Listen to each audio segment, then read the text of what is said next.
মানবাত এমন একটি গ্রাম যেখানে এখনো কালো জাদু এবং ভয়ঙ্কর সব তন্ত্রমন্ত্র চলে। আর এই গ্রামেই গত 1.5 বছরে 7 জন বাচ্চা মেয়ে এবং মহিলা খুন হয়েছে। কিন্তু কে করছে এই খুন?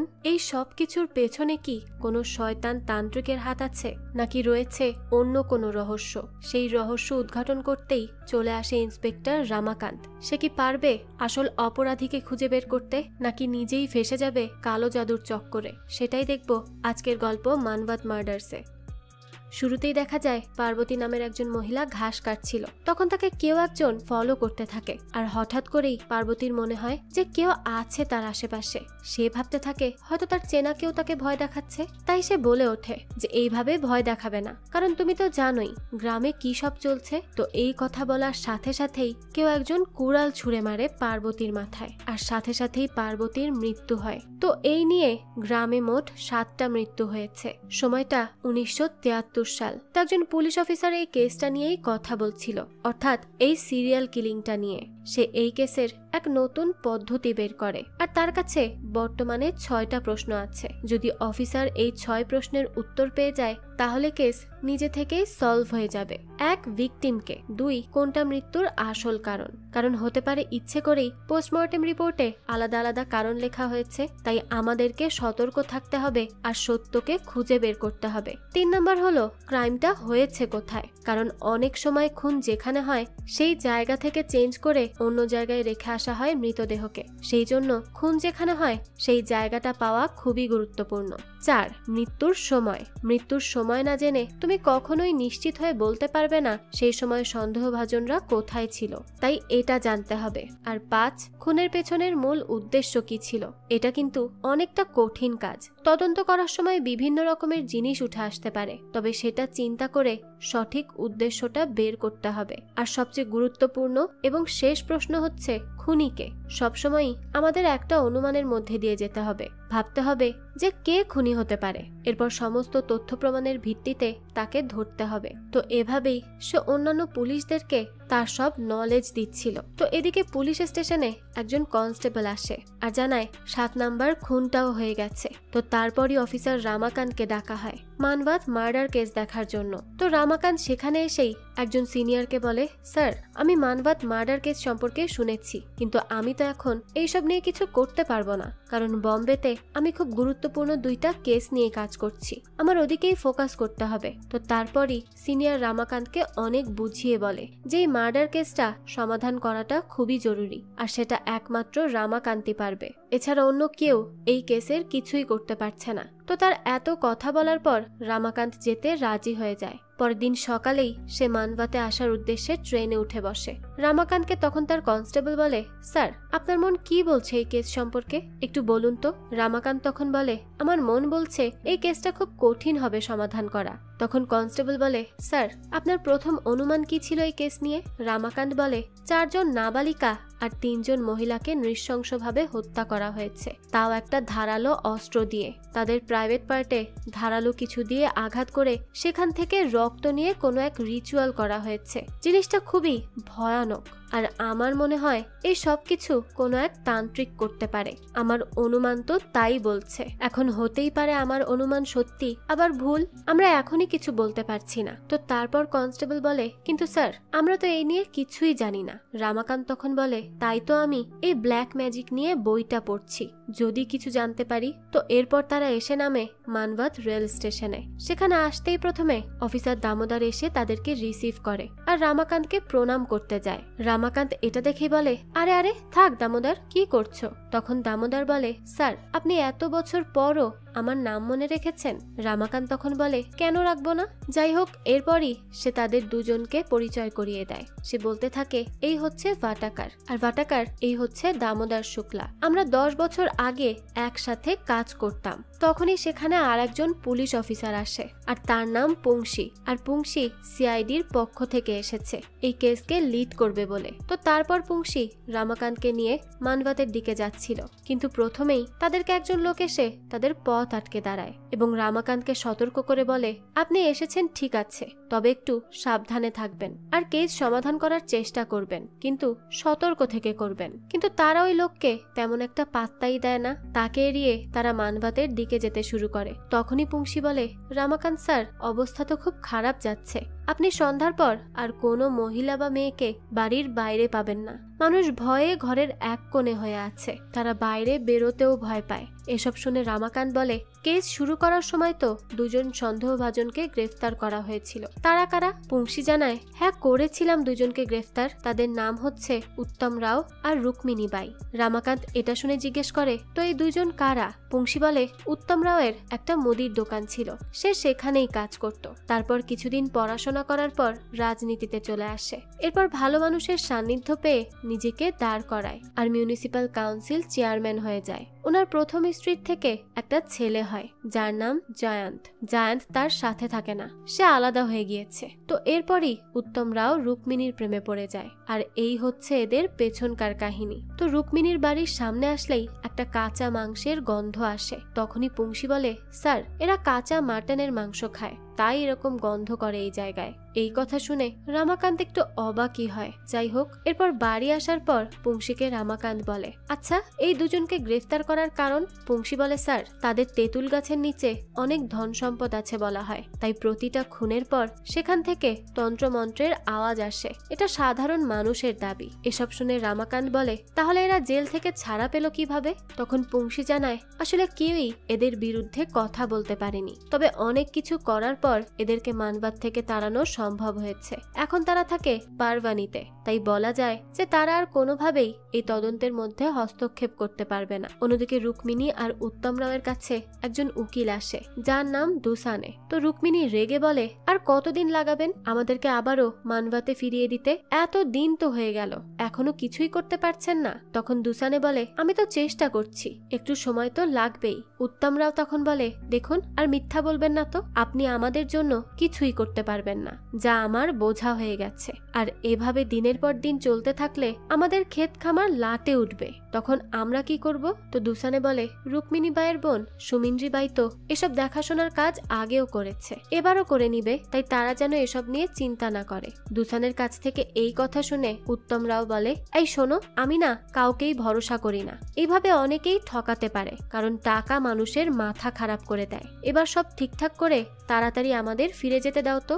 দুসানে বলে, এটা তো এত তাড়াতাড়ি সম্ভব হবে না, কারণ গ্রামে একজন নতুন অফিসার এসেছে শুনেছি, যার নাম রামাকান্ত। তো এটা শুনে রুক্মিণী বলে, সে কাউকে ভয় পায় না। অন্যদিকে রামাকান্তকে পুংসি বলতে থাকে, গ্রামের সবাই তো তাদের দুজনের কাছে জমি বন্ধক রেখে টাকা আনে, তাহলে তাদের বিরুদ্ধে কথাই বা বলবে কিভাবে? তাদের একটা মদের দোকান আছে, সবসময় সেখানে মানুষ ভরে থাকে। তো রামাকান্ত পরদিন যখন যাচ্ছিল তখনই সে পুংসিকে জিজ্ঞেস করে, তুমি কি করছো? তোমরা কখনো তাদের মদের দোকানে রেইড করনি? পুংসি বলে, চেষ্টা করেছি, কিন্তু কখনো তাদের লোকেশন ধরতে পারিনি, সবসময় পালিয়ে যায়। তো এরপরই রামাকান্ত আজ পরিদর্শন করতে যায় এই কেসের প্রথম বডি যেখানে পাওয়া গিয়েছিল সেই জায়গায়, কারণ এই কেসটা যত তাড়াতাড়ি সম্ভব সলভ করতে হবে, না হলে চারদিকে মানুষ পুলিশদেরকে নিয়ে আজে বাজে কথা বলবে, আর খবরের কাগজে তো তারা লিখেই যাচ্ছে। তো আমরা এরপর 18 মাস আগের দৃশ্য দেখি, যেখানে দেখা যায় একটা বাচ্চা মেয়ে মাঠে কাজ করছিল যার নাম গায়া, আর তার বয়স মাত্র 8 বছর। তো কিছুক্ষণ পরই দেখা যায় হঠাৎই গায়াকে কিছু লোক ধরে নিয়ে চলে যায়। সেই হলো প্রথম ভিকটিম, আর তাকে পাওয়া যায় 17 নভেম্বর 1972 সালে। তো বর্তমানে সেই জায়গায় দাঁড়িয়ে রামাকান্ত বলে, আপনাদের মধ্যে গায়ার বডি সর্বপ্রথম কে দেখেছিল? তখনই সেখানে একজন অফিসার বলে, আমি দেখেছি। আর গায়ার বাবা সে মিসিং হওয়ার পরপরই আমাদের কাছে এসে একটা মিসিং ডায়েরি করিয়েছিল, তবে প্রথমে এসে আমরা এখানে কিছুই পাইনি, তবে 2 দিন পর তার লাশ পাওয়া যায়। এটা শুনে রামাকান্ত বলে, তার মানে প্রথমে গায়াকে কিডন্যাপ করে একটা জায়গায় নিয়ে যাওয়া হয়েছে, আর সেখানেই তাকে খুন করে তাদের কাজ হয়ে গেলে 2 দিন পর আবারও ওই জায়গায় ফেলে গিয়েছে তারা। তবে কথা হচ্ছে এর কারণটা কি হতে পারে? গ্রামের কেউ কেন এসব খেয়াল করলো না? তখন কনস্টেবল বলে, স্যার, এর মানে বডি লুকিয়ে রাখা তাদের উদ্দেশ্য নয়। রামাকান্ত তখন জিজ্ঞেস করে, সেটাই, তাহলে উদ্দেশ্যটা কি? কিছু তো বোঝা যাচ্ছে না। নিশ্চিত গ্রামের বাইরের কেউ এই কাজ করলে সন্দেহ হওয়ার কথা, তার মানে এই গ্রামের কেউই এই কাজ করছে। এই গ্রামে কেউ তো একজন আছে যে আসল সিরিয়াল কিলার, যে এতদিন ধরে এই সব খুন করে বেড়াচ্ছে। তো তখনই দেখা যায় সেখানে একজন লোক অদ্ভুতভাবে তাদেরকে ফলো করে যায়। বিষয়টা রামাকান্ত খেয়াল করে। এরপর রামাকান্ত সেখানে গাছের নিচে একটা মন্দিরের মতো দেখে। অফিসার পারাঞ্জে বলে, স্যার, গ্রামের লোকেরা মানে এখানে হয়তোবা ধন সম্পদ রাখা আছে, তবে এখানে কেউ পূজা করে না। এরকম আরো অনেকগুলো আছে। এটা শুনে রামাকান্ত বলে, ম্যাপ করে দেখো তো কতগুলো আছে এমন। আর তুমি যে বললে পূজা করে না, তাহলে এই ফুল কিসের? পারাঞ্জে তখন আর কিছুই বলে না। রাতে বানসি নামের একজন লোক একটা বাচ্চাকে নিয়ে পালাতে যায়, আর তখনই গ্রামের সবাই ওই বাচ্চার চিৎকারের আওয়াজ শুনে ওই লোককে ধরে ফেলে আর অনেক মারধর করতে থাকে। তাকে গাছের সাথেই বেঁধে রাখে। অন্যদিকে এই খবর রামাকান্তকেও দেওয়া হয় যে তারা তো খুনিকে পেয়েই গেছে। তো সে এসেই দেখে যে গ্রামের লোকেরা তাকে খুনি ভেবে পুড়িয়ে দিতে যায়, কিন্তু রামাকান্ত এসে এই সব কিছু আটকায়। আর পরে রামাকান্ত তাকে নিয়ে আসে একা কিছু প্রশ্ন করতে। সে বানসিকে প্রথমে এক কাপ চা দেয়, আর এইটা রামাকান্তের একরকম টেকনিক। সে কখনো কখনো অপরাধীর বয়ানের জন্য তাকে খেতে দেয়, তো কখনো কাউকে কিছু না বলে ঘন্টার পর ঘন্টা তার পাশে হাঁটে। তো সেই রকমই আজ সে বানসিকে চা দেয় আর বলে, কেমন খেতে, ভালো তো?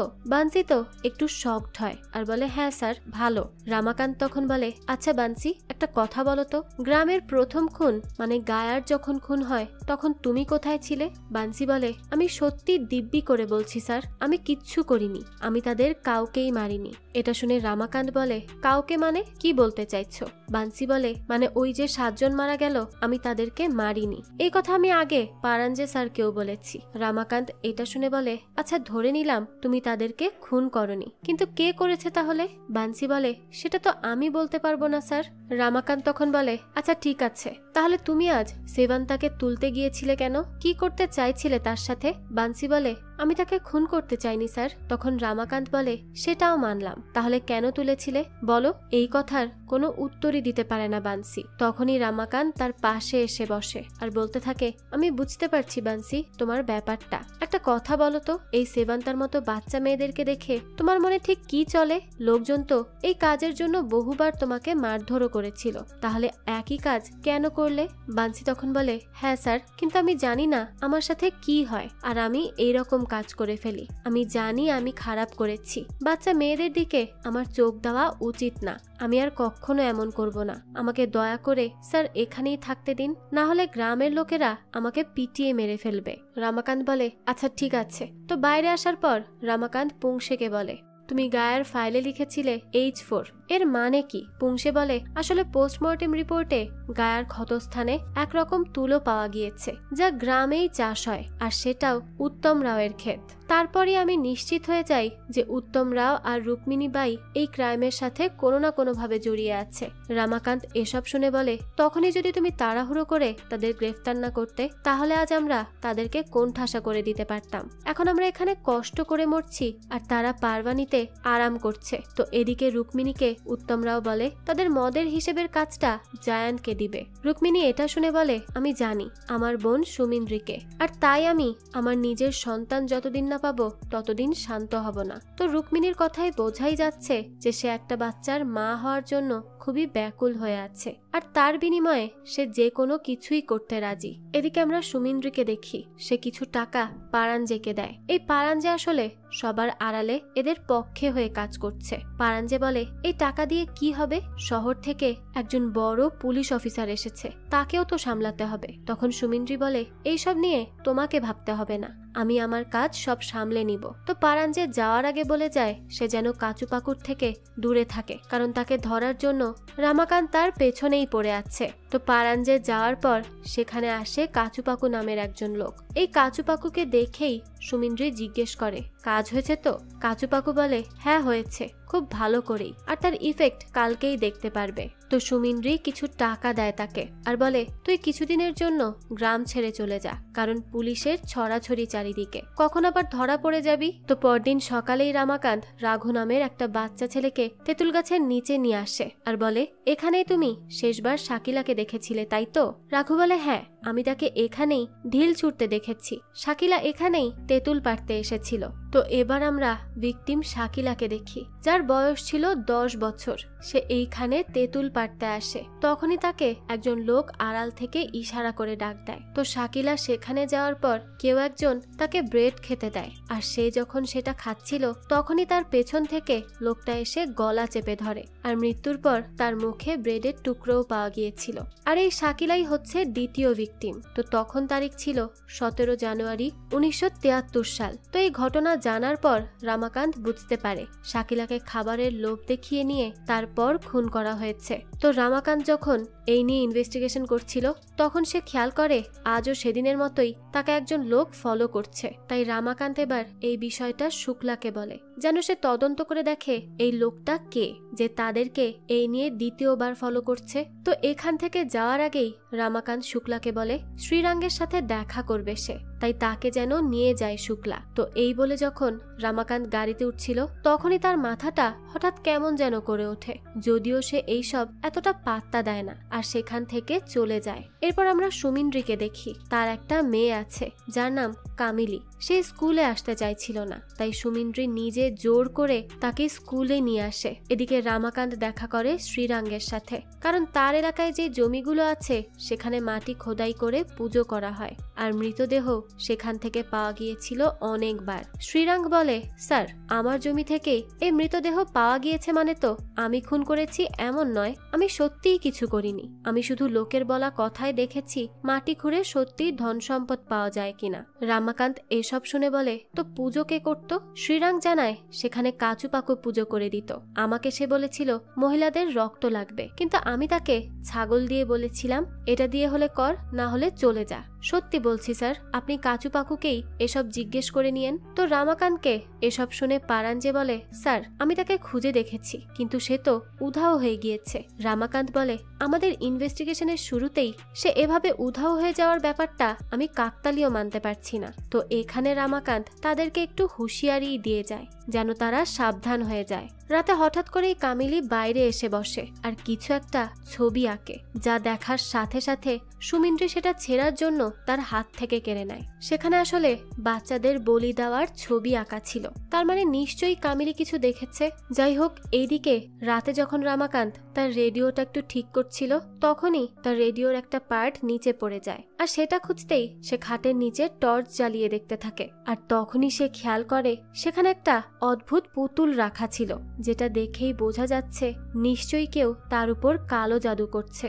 আর এ কারণেই হয়তো এখানে আসার পর রামাকান্তের শরীরটা একটু খারাপ যাচ্ছিল। তো অন্যদিকে আমরা দেখি রুক্মিণী তন্ত্রমন্ত্র করছে, তাও একা একা। আর একদিকে একজন লোক দুধ নিয়ে যাচ্ছিল। তখনই সে সাইকেল থেকে পড়ে পাথরে তার মাথা লেগে তার মাথা ফেটে যায়, আর সে সেখানে মারা যায় নাকি বেহুশ হয়ে যায় সেটা বোঝা যায় না। হয়তো পরে এই বিষয়ে আরো জানা যাবে। এদিকে পরদিন সকালে পুংসী ওই পুতুলটা নিয়ে থানার কিছু লোকদেরকে বলে যে এটা কি আর কে রেখেছে। তারা বলে, এটা দেখে তো মনে হচ্ছে কেউ ইচ্ছে করেই স্যারকে মারার জন্য টুকটাক করেছে। পুংসী তখন ধমক দিয়ে বলে, চুপ করো, এসব বানানো কথা। বাস্তবে টুকটাক বলতে কিছুই হয় না। আসল কথা হচ্ছে এটা স্যারের খাটের নিচে গিয়েছে কিভাবে, এটাই আমার জানতে হবে। তখন ইউসুফ নামের একজন বলে, স্যার আমি তো সেদিন রামাকান্ত স্যারের ঘর তালা দিয়েই গিয়েছিলাম, আমার সম্পূর্ণ মনে আছে। তাহলে এটা নিজে থেকে ভেতরে যাবে কিভাবে? তবে হ্যাঁ, পরে আবার আমি গিয়েছিলাম, সব তো ঠিকই ছিল, কিন্তু তখন আমার আর মনে নেই যে আমি তালা দিয়েছিলাম কিনা। এটা শোনার পর পুংসী তাকে অনেক বকতে থাকে আর পারাঞ্জেকে বলে, পারাঞ্জে আমার আরো সিকিউরিটি চাই। আর শুক্লা কোথায়? পারাঞ্জে বলে, স্যার গ্রামে একজন দুধওয়ালা পড়ে গিয়ে মারা গিয়েছিল, সেই কেসই দেখতে গিয়েছে। তখন আম্বাদাস বলে, স্যার আজকাল কেমন যেন সব অদ্ভুত ভাবে দ্রুত মরে যাচ্ছে। পারাঞ্জে তখন বলতে থাকে, জন্মালে তো মরতে হবে, এটা তো খুবই স্বাভাবিক ব্যাপার। এদিকে রামাকান্ত অসুস্থ হয়ে পড়েছে বলে ডাক্তার তাকে কিছুদিন বিশ্রাম নিতে বলে। রামাকান্ত তখন বলে, এখানকার হসপিটাল কেমন? ডাক্তার জানায় 20টা সিট আছে, কিন্তু সবসময়ই খালি থাকে, কারণ এই গ্রামের সবাই তান্ত্রিকে বিশ্বাস করে, তাই কেউই আমার কাছে আসে না। অন্যদিকে যেই লোক মারা যায় তার নাম গণেশ, আর সে অবৈধ মালামাল দেওয়া নেওয়ার কাজ করত, অর্থাৎ এই যে দুধওয়ালা হয়ে ঘুরে বেড়ায় তার আড়ালে সে মদ নিত। শুক্লা তো এইটা দেখার পর একজনকে জিজ্ঞেস করে যে গণেশ কোন ডেইরিতে কাজ করে। লোকটা বলে সে জানকি ডেইরিতে কাজ করত। তখন শুক্লা তাকে জিজ্ঞেস করে, তো এর মালিক কে? লোকটা জানায় উত্তম রাও আর রুক্মিণী বাই। অন্যদিকে রামাকান্ত অনেক ভাবনা চিন্তার পর ঠিক করে শ্রীরাঙ্গের সাথে দেখা করবে, কারণ তার এখন কাচুপাকুর সাথে কথা বলাটা জরুরি। অন্যদিকে শুক্লা জানকী ডেইরিতে গিয়ে লুকিয়ে লুকিয়ে দেখে ফেলে যে এটা হচ্ছে উত্তম রাও আর রুক্মিণী বাইয়ের মদের ভান্ডার, আর সেখানে সে এটাও জানতে পারে যে তাদেরকে হেল্প করে পারাঞ্জে। এদিকে রামাকান্ত এসে দেখা করে শ্রীরাঙ্গের সাথে আর তাকে বুঝিয়ে বলে যে তার জন্য এখন কাচুপাকুর সাথে দেখা করাটা খুব দরকার। শ্রীরাং বলে আপনি তাকে গ্রেফতার করলে সে তো আমার পেছনে পড়ে যাবে আমাকে ধ্বংস করার জন্য। রামাকান্ত তখন বলতে থাকে আর তার জন্য যে 7 জন নিরীহ মানুষের প্রাণ গেল সেটা নিয়ে কি একবারও ভাববেন না? আজ না হয় ভাবলেন না, কিন্তু কাল যখন সে আপনাকেও কালো জাদু করে মেরে ফেলবে তখন তো ভাবারও সময় পাবেন না, কি করবেন তখন? তো এদিকে রাতের বেলা শুক্লা এসে তার কিছু অফিসারদেরকে লুকিয়ে বলে তারা একা একা গিয়ে জানকী ডেইরিতে রেইড দিবে, কাউকে জানানোর কোনো দরকার নেই। এই কথা বলেই সে যখন ফিরছিল তখনই তার পথ আটকায় আম্বাদাস আর বলে আপনি কি পরিকল্পনা করছেন সেটা আমি জানি। শুক্লা তখন বলে ও তাহলে তো এবার সব গিয়ে পারাঞ্জেকে বলে দিবে তাই না? আম্বাদাস বলে না না আমি বলবো না, তবে আমার একটা শর্ত আছে। শুক্লা তখন জিজ্ঞেস করে কি শর্ত? আম্বাদাস বলে ইনকোয়ারি বসলে আমি যে একেবারে দোষমুক্ত সেটা আপনি রামাকান্ত স্যারকে বলবেন, তবে আমি কোনো মিশনে আপনার সাথে যাব না, কারণ যদি পারাঞ্জের পরিকল্পনা কাজে আসে তাই আমি কারো সাথেই নেই বাবা। অন্যদিকে শ্রীরাংকে রাজি করিয়ে নেয় রামাকান্ত, আর সেই মতো শ্রীরাং কাচুপাকুকে ডেকে আনে পূজার জন্য। তো এরপর মিশনে যাওয়ার আগে রামাকান্ত সবাইকে বলে যে কে কোন পজিশনে থাকবে, আর ওইদিকে শুক্লাও তার মিশনের জন্য সবাইকে বুঝিয়ে বলে যে কে কোন পজিশনে থাকবে। এরপরই শুরু হয় 2 দিকে 2 মিশন। রামাকান্তের মিশনে যখন কাচুপাকু আসে পুজো করতে, তার কিছু সময় পরই পারাঞ্জে তাকে বাঁচাতে ইচ্ছে করেই লাইট জ্বালিয়ে দেয় আর বলতে থাকে রামাকান্ত স্যার এই যে দেখুন সাপ। আসলে এই সবই তার চাল ছিল। রামাকান্ত তখন বলে আরে বন্ধ করো লাইট, এখানে কোনো সাপ নেই। তো রামাকান্তের কথা শুনতে পেয়েই কাচুপাকু তো পালিয়ে যাওয়ার সুযোগ পায় আর সে পালাতেও সক্ষম হয়। এদিকে শুক্লা তার মিশনে সফল হয়, তবে সুমিন্দ্রি তার দোষ আর একজনকে চাপিয়ে দেয় আর ওই মহিলা বলে সেই ডেইরির আড়ালে মদের কাজ করে। এবার শুক্লা পড়ে যায় বিপদে, কারণ সে চাইছিল কি আর কি হয়ে গিয়েছে, তার হিসেবে তো একটু গরমিল হয়ে যায়। এরপরই থানায় আজ রামাকান্ত খুব রেগে চলে আসে। শুক্লা এবং পারাঞ্জে এই দুজনের জন্য আজ সব ক্রিমিনাল পালিয়ে গিয়েছে। রামাকান্ত তখন পারাঞ্জেকে বলে তুমি টর্চ লাইট জ্বালিয়েছিলে তাকে পালাতে দিতে চেয়েছিলে বলেই, কারণ সেখানে কোনো সাপ ছিলই না।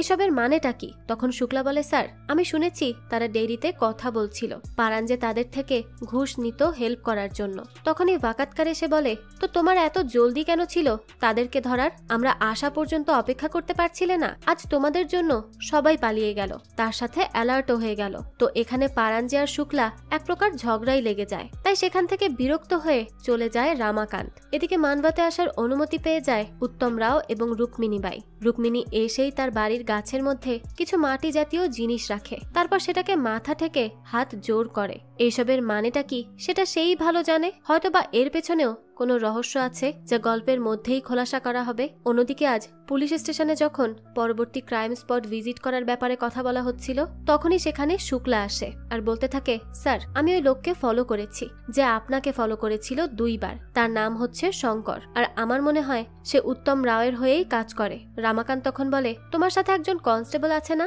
যে লো প্রোফাইল, সে আবার তোমার থেকে স্মার্ট বেশি, নাম কি জানো? শুক্লা বলে নাওয়াঠে। তো তারপর রামাকান্ত নাওয়াঠেকে এসে বলে তোমাকে তো গ্রামের বেশি মানুষ চেনে না, তুমি নতুন জয়েন করেছো, তাই তুমি শঙ্কর নামের একজন লোককে সবসময় ফলো করবে। সে কি করছে, কোথায় যাচ্ছে, কার সাথে মিশছে আর কার হয়ে কাজ করছে, এই সব জানার পর আমাকে এসে একটা রিপোর্ট করবে, অন্য কাউকে কিচ্ছু বলবে না, মনে থাকবে? নাওয়াঠে বলে হ্যাঁ স্যার নিশ্চয়ই, আপনাকে এসে বলবো, আর কাউকে না। তো তারপরই তারা চলে যাওয়ার পর পারাঞ্জে নাওয়াঠেকে বলে কি কাজ দিয়েছে তোকে স্যার?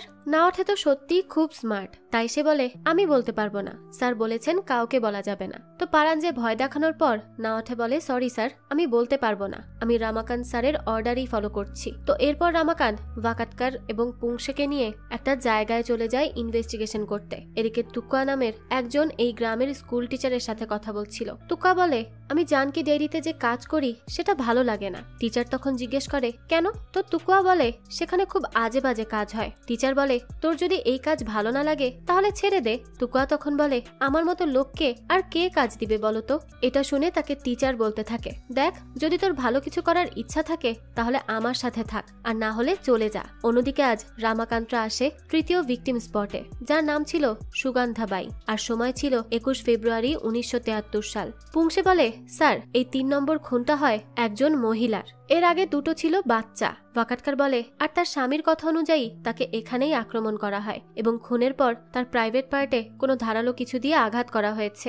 রামাকান্ত এসব শুনে বলে, কিন্তু প্রথম 2টা মেয়ে তো খুনির লালসার শিকার হয়েছিল, এই মহিলা তো হয়নি। ওয়াকাটকার বলে, হ্যাঁ স্যার ঠিক বলেছেন। রামাকান্ত বলে, আর একটা বিষয়ে অমিল আছে, সেটা হচ্ছে আগের বডিগুলোকে সরিয়ে ফেলা হয়েছিল তার সঠিক জায়গা থেকে, কিন্তু সুগন্ধাবাইয়ের বডি সরানো হয়নি, তাকে যেখানে মারা হয়েছে সেখানেই ছিল।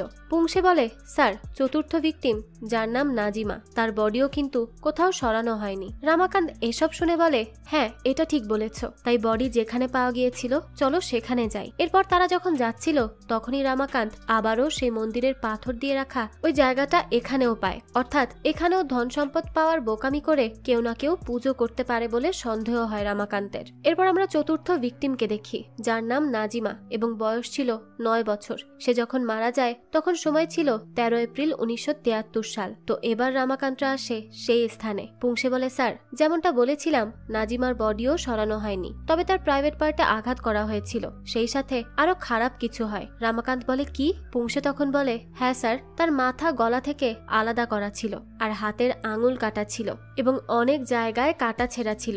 রামাকান্ত এসব শুনে বলে, দেখো সম্পূর্ণ জায়গাটা চক দিয়ে গোল করা আছে, আমি তো লেবু আর আবিরও দেখতে পাচ্ছি, দেখেই বোঝা যাচ্ছে কেউ এখানে কোনো রিচুয়াল করেছে, কিন্তু অন্য খুনে এরকম কিছু দেখা যায়নি। ওয়াকাটকার বলে, খুবই কনফিউজ করার মতো ব্যাপার হয়ে গেল।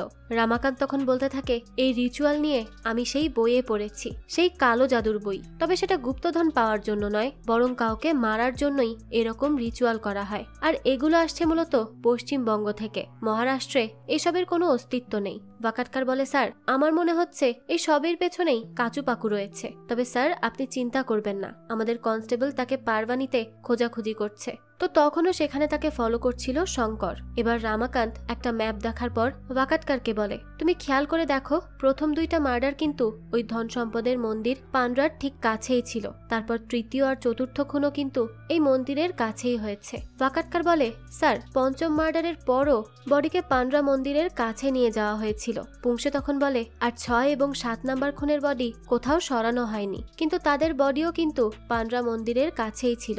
রামাকান্ত বলে, একদম ঠিক বলেছ, আসলে প্রতিটি মরদেহই পান্ডা মন্দিরের কাছেই পাওয়া গেছে, মানে যেই সমস্ত উদ্ভট কাজ করা হয়েছে সেই সবকিছু এই মন্দিরগুলোতেই করা হয়েছে। পুংসে তখন বলে, তার মানে কি বলতে চাইছেন, এই সব কাজ উত্তম রাও এবং রুক্মিণী বাইয়ের বাড়ি করা হয়নি? তাহলে কি তারা এসবের মধ্যে জড়িত নয়? রামাকান্ত বলে, এই সমস্তটাই খুব স্মার্টলি পরিকল্পনা করা হয়েছে, তার মানে হচ্ছে এই পরিকল্পনা এবং কাজের সাথে অনেকগুলো মানুষ জড়িয়ে আছে। তো পরদিন সকালেই দেখা যায় পারাঞ্জে পায়ে পড়ে মাফ চায় রামাকান্তের। রামাকান্ত বলে, কি করছো কি? পারাঞ্জে বলে, স্যার আমার কাছে ট্রান্সফার লেটার এসেছে, আপনি প্লিজ আমার বিরুদ্ধে করা অভিযোগটা তুলে নিন। আমি সত্যিই কোনো খুনিকে বাঁচাইনি, আমি শুধু ঘুষ খেয়েছি, তাছাড়া কিছুই করিনি। রামাকান্ত তখন বলে, আমি জানি না তুমি কি বলছো, আমি তো কোনো অভিযোগই করিনি, তাছাড়া আমার হাতে এখন সময় নেই এসব শোনার, পরে কথা হবে। এরপরই উত্তম রাও রামাকান্তকে তার বাড়ি ডেকে আনে। রামাকান্ত আসার পরই উত্তম রাও বলে, আমি আর আমার স্ত্রী সবসময় একটা সমস্যার মধ্যে দিয়ে যাই,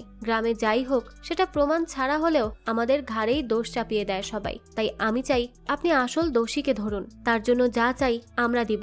রামাকান্ত বলে, আমার কাজ আপনাকে বলে দিতে হবে না, আমি আমার কাজ খুব ভালোভাবেই জানি, তার জন্য তো আমি এই গ্রামে এসেছি। তো তারপর রুক্মিণী তাকে প্রসাদ খেতে দেয়, আর সেটা খেয়েই রামাকান্ত সেখান থেকে চলে আসে। এদিকে সবাই মিলে অবশেষে কাচুপাকুকে ধরতে সক্ষম হয়, তাকে ধরে পুলিশ স্টেশনে নিয়ে আসা হয়, একদম রামাকান্তের কাছে। তো এরপর রামাকান্ত এসে সবাইকে বলে যে কিছু সময় কাচুপাকুকে একাই থাকতে দিতে। কাচুপাকু তো অনেক ডাকাডাকি করে, কিন্তু কেউ ভেতরেই আসে না। এরপরই রামাকান্ত এসে তাকে একটু পানি দেয়। তো বাইরে আসার পর রামাকান্ত ওয়াকাটকারকে বলে, কাল চলো 5 আর 6 নম্বর ভিকটিম অর্থাৎ কালাবতী এবং হালিমার কেসটা দেখতে বের হব, আর হ্যাঁ আমার অনুমতি ছাড়া কেউ কিন্তু কাচুপাকুর সাথে দেখা করবে না এবং কথাও বলবে না, তাকে তার মতোই থাকতে দাও, সময় হলে সে ঠিকই সব বলে দিবে। তো এদিকে এদিকে আমরা কালাবাতিকে দেখি, যে 30 বছর বয়সী ছিল।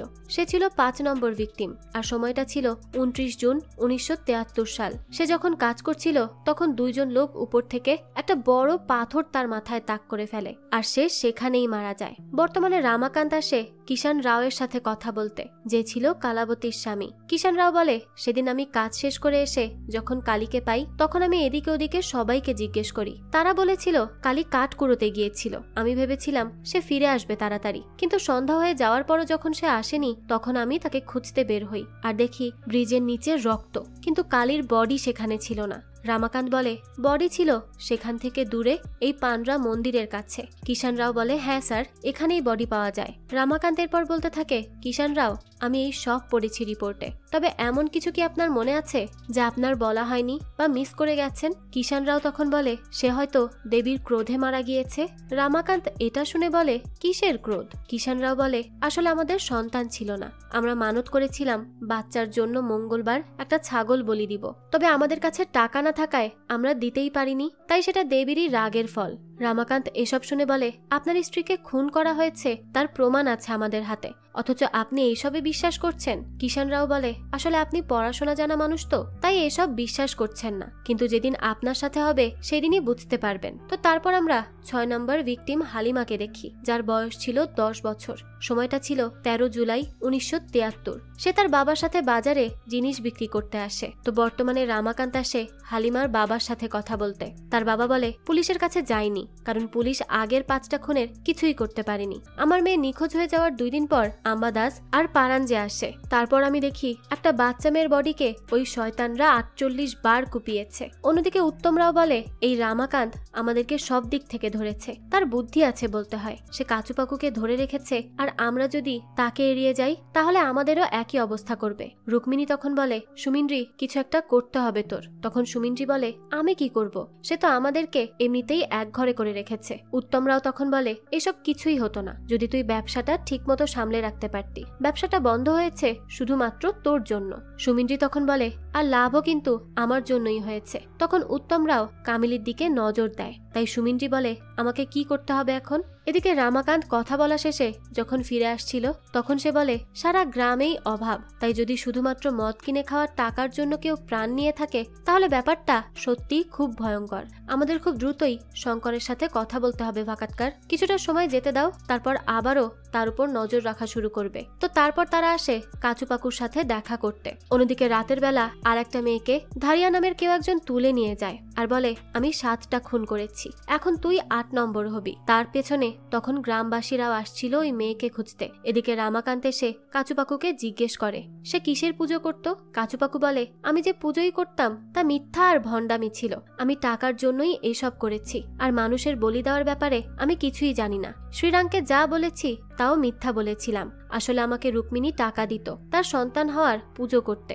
আমি করেছি তাও মিথ্যা ছিল। আর এসব ধন সম্পদের ব্যাপারে উত্তম রাওই বলেছিল তার মা নাকি স্বপ্নে দেখেছে, সেজন্য আমরাও এই কাহিনীগুলো জানি, এর বাইরে আমি কিছুই জানি না। ওইদিকে যেই মেয়েটাকে তুলে নিয়ে যাওয়া হয় তাকে গ্রামবাসীরা ঠিকই উদ্ধার করে ফেলে, তার নাম হলো মাঙ্গালা। তো এরপর মাঙ্গালাকে পুলিশ স্টেশনে নিয়ে আসা হয়। তখন রামাকান্ত বলে, কে সে যে তাকে ধরে নিয়ে গিয়েছিল, নাম কি তার? মাঙ্গালা বলে, সে ধারিয়া, আর সে 8 নম্বর খুনের কথা বলেছে। এই কথা জানার সাথে সাথেই রামাকান্ত পুলিশ অফিসারদেরকে বলে দেয় ওই লোককে খুঁজে বের করে আনতে, আর তাকে পাওয়া মাত্রই গ্রেফতার করতে। তো পরদিন সকালেই একটা ছেলের লাশ পাওয়া যায় যার নাম কুন্দিয়া, আর কুন্দিয়াকে 2 দিন আগে খুন করা হয়েছে। তো তখনই সেখানে অফিসার কদম আসে আর জানায় হোম মিনিস্টার বলেছে আপনাকে ফিরে যেতে। রামাকান্ত বলে, মানে চলে যাব? এই ইনভেস্টিগেশন অর্ধেক পথে রেখে আমার আরো কিছুদিন সময় চাই এই কেসটা সমাধান করার জন্য। তখন কদম বলে, আমার সিদ্ধান্ত হলে অবশ্যই দিতাম, কিন্তু এটা হোম মিনিস্টারের সিদ্ধান্ত। রামাকান্ত তখন বলে, আমি সব জানি, কিন্তু আমার আর মাত্র 1টা সপ্তাহ হলেই হবে, প্লিজ একটু বোঝার চেষ্টা করুন। কদম তখন বলে, আচ্ছা ঠিক আছে, আমি চেষ্টা করব রিকোয়েস্ট করে তাদেরকে বোঝানোর, তবে আপনিও চেষ্টা করুন তাড়াতাড়ি সবটা সলভ করার। এদিকে রাতের বেলা সবাই মিলে সে ধারিয়াকে ধরে ফেলে শুক্লা এসে দেখে এটা তো তুক্কা। আসলে তুক্কা নিজেকে সবসময় একজন অভিনেতা হিসেবেই মনে করে, আর এই সবই সেই অভিনয় করারই একটা পার্ট। এবার সে এই গ্রামে সিরিয়াল কিলিং এর চরিত্রটা প্লে করছিল, তাই তাকে এইভাবে দেখে খুবই শকড হয় শুক্লা। এরপর তুক্কাকে পুলিশ স্টেশনে ধরে আনা হয়, কিন্তু সে রামাকান্তকে মানবাত মার্ডার কেস সম্পর্কে কিছুই বলে না। কিছুক্ষণ পরে স্কুল টিচার আসলে যখন রামাকান্ত তাকে সব বলে, তখন টিচার বলে আমি প্রশ্ন করে দেখি, আমাকে হয়তো সে মিথ্যা বলবে না। রামাকান্ত তখন তাকে একটা চিঠি দেয় আর বলে এটা দেখিয়ে তাকে বলবে এই চিঠির মানে কি, এটা একবার আমাদের পুলিশ স্টেশনে এসেছিল। এদিকে শুক্লা কিছু ইনফরমেশন জানার পর সেগুলো এসে রামাকান্তকে বলে যে কোন্দিয়া ছাগল চড়াতে যেত সুমিন্দ্রির বাড়ি, তাই খুনি সেই। তো রামাকান্ত বলে খুব ভালো কথা বলেছ শুক্লা, আমরা এখন কেস সমাধানের খুব কাছেই আছি। এদিকে ভাকাতকার এসে সুমিন্দ্রিকে এই কথা জানায়, তখন সে বলে হ্যাঁ আমি তো বলেছি সে আমার কাছেই কাজ করত, কিন্তু তার সাথে এসব কে করেছে আমি কিভাবে জানবো, আপনিই খুঁজে দেখুন। এদিকে টিচার তুকাকে সেই লেটারটা পড়ে বলে যে এখানে লেখা আছে 11, একটা ছাগল আর পৃথিবী। এটার মানে কি তুই কি জানিস খুনিকে? তাই কি তার হয়ে সাজগোজ করে তাকে বাঁচানোর চেষ্টা করছিস? তো এদিকে আবার কি কথা হয় তা তো জানা যায়নি, কিন্তু টিচার যাওয়ার সময় রামাকান্ত বলে তুকা আপনার সাথেই কথা বলতে রাজি কেন হলো, আমাকে তো কিছু বলেনি। টিচার তখন বলে হয়তো আমি তাকে নিজের ভাবি বলে সেজন্য। আমি এই গ্রামে বিয়ের পর আসি, আমার স্বামী হঠাৎ করেই মারা যান, তারপর থেকে এই গ্রামের শিক্ষা নিয়েই লড়াই করছি। যাই হোক আমি এখন আসছি, আপনার দরকার হলে আমাকে বলবেন। রামাকান্তের পর শঙ্করের ব্যাপারে ভাকাতকারকে জিজ্ঞেস করে। এদিকে শঙ্কর নাওয়া থেকে বলে আমি খুন করার থেকেও বড় পাপ করেছি। নাওয়াঠে তখন জিজ্ঞেস করে কি সেটা? তখন শঙ্কর বলে গানপাতকে জিজ্ঞেস করো, ওই শয়তানি সব জানে। তারপর নাওয়াঠে এই সবটা এসে রামাকান্তকে বলে, তাই রামাকান্ত এবার গানপাতের সাথে দেখা করার কথা ভাবে। এরপর মাঝরাতে রামাকান্ত সানগাপার সাথে দেখা করে, কারণ সে বাবু নামের একজনকে নিয়ে এসেছে যে দেখেছে কোন্দিয়াকে খুন হতে। তবে বাবু খুব ভয়ের মাঝে আছে, কারণ তাকে হুমকি দিয়েছিল সুমিন্দ্রি যে সে যেন তার মুখ না খোলে, মুখ খুললেই তাকে মেরে দিবে। রামাকান্তের পর বাবুকে নিয়ে আসে গেস্ট হাউসে, কারণ সে কিছু বললেই তার প্রাণনাশের ঝুঁকি আছে। তো গেস্ট হাউসে বাবুর মাকেও ডাকা হয়। বাবুর মা কান্না করে বলে সে খুব ভয়ের মাঝে আছে, কিভাবে এখানে থাকবে। রামাকান্ত তাকে বুঝিয়ে বলে বাবু এখানে থাকলেই সুরক্ষিত থাকবে, আর তার কিচ্ছু হতে দিবে না সে। তো তারপর রাতে অনেক বোঝানোর পর বাবু সত্যিটা বলে। সেদিন যখন বাবু চলে যাচ্ছিল পথে সে কোন্দিয়াকে পায়। সে কান্না করতে করতে যাচ্ছিল, কারণ তাকে সুমিন্দ্রি পাঠিয়েছে ছাগল খুঁজে আনতে। আর ওই সময় বাবু শুনে ফেলে কোন্দিয়াকে মারার পরিকল্পনা করছিল সুমিন্দ্রি। সুমিন্দ্রি বাবুকে দেখে হুমকি দেয় যে সে যেন কাউকে কিচ্ছু না বলে। তবে কেন যেন যখন কোন্দিয়াকে মারা হয় তখন সুমিন্দ্রি নিজেও কান্না করছিল, যেন সে এসব করতে চায়নি কিন্তু করতে বাধ্য হচ্ছে। এই সব জানার পর রামাকান্ত বলে এগুলো কাল তুমি ম্যাজিস্ট্রেটের সামনে বলবে, তাহলেই তুমি তোমার মায়ের কাছে ফিরতে পারবে। তো এই বিষয়ে আবার জেনে যায় রুক্মিণীরা, তাই বাবুকে হয়তো তারাই কোনোভাবে নিখোঁজ করে দেয় গেস্ট হাউস থেকে। রামাকান্ত এবার খুব এলোমেলো হয়ে যায়, কারণ সে কথা দিয়েছিল বাবুকে ভালো রাখবে। এদিকে টিচার জানভি কামিলীর লেখা পায় খাতায়, যা একদম সেই চিঠির লেখার মতো। এটা এনেই সে দেখায় রামাকান্তকে। রামাকান্ত দেখে তো একেবারেই শকড। জানভি বলে এই চিঠি সুমিন্দ্রি তার মেয়েকে দিয়ে লিখিয়েছে, এটাই আমার মনে হচ্ছে। তখন ভাকাতকার বলে তার মানে সুমিন্দ্রি নিজেই খুনের ইঙ্গিত দিতে চেয়েছিল পুলিশদেরকে। রামাকান্ত তখন জানভির থেকে শেষ একটা হেল্প চায়। তারপর জানভি আসে টুকিয়ার সাথে কথা বলতে। সেখানে গিয়ে একটা গল্প শুনে আসে জানভি, আর এই গল্প অনুসরণ করে বাবুকে গিয়ে উদ্ধার করে রামাকান্ত, এবং সাথে কোন্দিয়ার 2 জন খুনিকেও ধরে। এদের ধরার পর রামাকান্ত আসে সুমিন্দ্রির সাথে কথা বলতে। তাকে এসে সে বলে বাবুকে পাওয়া গিয়েছে, সাথে তার বয়ানও জমা দেওয়া হয়েছে। তখন সুমিন্দ্রি বলে সুযোগ পেয়েই বাবুকে মারা উচিত ছিল। রামাকান্ত তখন বলে কিন্তু তুমি মারোনি, কেন মারলে না? আর কোন্দিয়াকেই বা কেন মারলে? সুমিন্দ্রি তখন বলে সে আমার ছাগল মেরেছে, তাই আমি মেরেছি। রামাকান্ত তখন বলে না, এটা কোনো কারণ নয়, বরং এটা আমার মনে হচ্ছে সেই সিরিয়াল কিলিং এর একটা অংশ, যা গত 1.5 বছর ধরে হয়ে আসছে। তুমি যদি আমাকে সব সত্যিটা বলে দাও, তাহলে তোমার মেয়ের দেখাশোনা, পড়ালেখা সবকিছুর দায়িত্ব আমি নিজে নিব, আর তোমার শাস্তিও কম দেওয়ার চেষ্টা করব। কিন্তু কেন জানি তাও মানা করে সুমিন্দ্রি যে সে কিছুই বলবে না। তাই এবার হেরে গিয়ে রামাকান্ত বলে সে মুম্বাই ফিরে যাবে। রাতে যখন সে মনকে বুঝিয়ে নেয় যাওয়ার জন্য, তখনই সেখানে কেউ একজন এসে তার দরজা ধাক্কায়। এরপরে আমরা দেখি রামাকান্ত মুম্বাই ফিরে এসেছে। পরদিন সে তার অফিসে আসার পর আমরা তার ফ্ল্যাশব্যাকে দেখি সেই রাতের ঘটনা। রাতে হঠাৎ করেই সুমিন্দ্রি রাজি হয়ে যায় সবকিছু বলতে। সে রামাকান্তকে বলে, আমি জানি সব বলবো আপনাকে, তবে সত্যিই কি আপনি আমার মেয়ের খেয়াল রাখবেন? আমি আসলে কাউকে বিশ্বাস করি না। রামাকান্ত তখন বলে, হ্যাঁ রাখবো, আমাকে বিশ্বাস করে সব বলো। এরপর সুমিন্দ্রি বলে, এই সবের শুরু হয় যখন রুক্মিণীর সাথে তার সৎ ছেলে জায়ান্তের ঝগড়া হয়। তো জায়ান্ত রুক্মিণীর সাথে তার সৎ মায়ের মতোই আচরণ করত, যার জন্য রুক্মিণী একটা বাচ্চার জন্য পাগল হয়ে যায়। তো একদিন সেখানে গানপাত নামের একজন আসে, আর সে এসেই বলে এমন এক রিচুয়াল আছে যা করলে বাচ্চা হবেই হবে। তো তারপরই প্রথম খুন হয়। এবার রামাকান্তরা সেই গানপাতকে ধরে আনে, আর গল্প চলে একসাথে দুই দিক থেকে, অর্থাৎ গানপাতের সাইডের এবং সুমিন্দ্রের সাইডের। তো আমি তাদের গল্পটা একসাথে করে আসল কাহিনীটা বলছি। আসলে এই গানপাত ছিল একজন ভণ্ডতান্ত্রিক। গানপাত রুক্মিণীর ব্যাপারে জানতে পারে স্বপানের কাছ থেকে। স্বপান ছিল উত্তম রাওয়ের বিশ্বস্ত কাজের লোক, আর এই স্বপানের মাধ্যমে গানপাত আসে তাদের কাছে টাকার জন্য। প্রথম এই রিচুয়ালটা হয় ফেক, আর সেখানে শঙ্করকে দিয়ে একটা ফেক রিচুয়াল করানো হয়। তাদের দেখানো হয় শঙ্করের কাছে তেঁতুল গাছের আত্মা এসে বলেছে যে নরবলি লাগবে, একটা বাচ্চা মেয়ের রক্ত তার চাই, তবেই রুক্মিণী মা হবে। আসলে এই গানপাত ভেবেছে এত বড় ক্রাইম নিশ্চয়ই কেউ করবে না, তাই সে তার পুজোর টাকা নিয়ে চলে যাবে। কিন্তু রুক্মিণী এতই পাগল ছিল যে সে সত্যি সত্যি এই বাচ্চা মেয়ের রক্ত নিয়ে আসে, আর তারপর একের পর এক খুন হয়। যখন কোনো কাজ হয় না তখন গানপাত খেলে নতুন খেলা। সেবার উত্তম রাওকে বলে তার মা স্বপ্নে দেখেছে এই তেঁতুল গাছের নিচে গুপ্তধন আছে, আর এই ভূত সেই গুপ্তধনকে পাহারায় রাখছে। তাই এবার আরো বলি, আরো পুজো করতে হবে যাতে করে আপনি গুপ্তধন পেয়ে যান আর আপনার স্ত্রী বাচ্চা। তো এরপর আর কি, আবারও শুরু হয় খুন। একে একে খুন হতে থাকে। এক পর্যায়ে গ্রামের লোকের সন্দেহ হয়, আর পুলিশ ধরে নিয়ে যায় রুক্মিণী এবং উত্তম রাওকে। এবার এরা জেল থেকে বের হতে ইচ্ছে করেই তুকাকে দিয়ে শেষের খুনগুলো করায়, যাতে করে আদালতে প্রমাণ হয় তারা খুনি নয়, কারণ তারা তো জেলে, তারা খুন করবেই বা কি করে? তো তাদের এই পরিকল্পনা কাজে আসে, তারা ঠিকই জেল থেকে ছাড়া পায়। এরপর কন্দিয়াকে মারার পরিকল্পনা উত্তম রাও এবং রুক্মিণী করে, কারণ তাদেরকে সবাই সন্দেহ করছিল এটা বলে যে সব মহিলারা খুন হয়েছে তার মানে হয়তো কোনো রিচুয়ালের কারণেই। তাই এইবার একটা ছেলেকে খুন করলে কেউ আর ভাববে না এটা রিচুয়ালের জন্য হয়েছে, ভাববে এটা সাধারণ খুন, আর তাদেরকে কেউ সন্দেহ করবে না। তাই সুমিন্দ্রিকে এটা করতে বলা হয়, কিন্তু সে করতে না চাইলে তাকে হুমকি দেওয়া হয় কামিলীকে মেরে ফেলার। তাই সে বাধ্য হয়ে এই সব করে, আর এই হচ্ছে এই সব খুনের আসল কাহিনী, আর এটাই হচ্ছে মানবাত মার্ডার কেসের রহস্য। যাই হোক, তো এরপরই ফাঁসি হয় তুকুয়া আর স্বপানদের, সেই সাথে জেল হয় উত্তম রাও, রুক্মিণী এবং সুমিন্দ্রির। আর সুমিন্দ্রিকে দেয়া কথা মতো রামাকান্ত তার মেয়েরও দায়িত্ব নিয়ে নেয়। আর এরই সাথে এই গল্পটাও এখানেই শেষ হয়। এই তো ছিল আজকের গল্প। অন্ধবিশ্বাস যে কতটা ভয়ঙ্কর হতে পারে এই গল্প তারই প্রমাণ।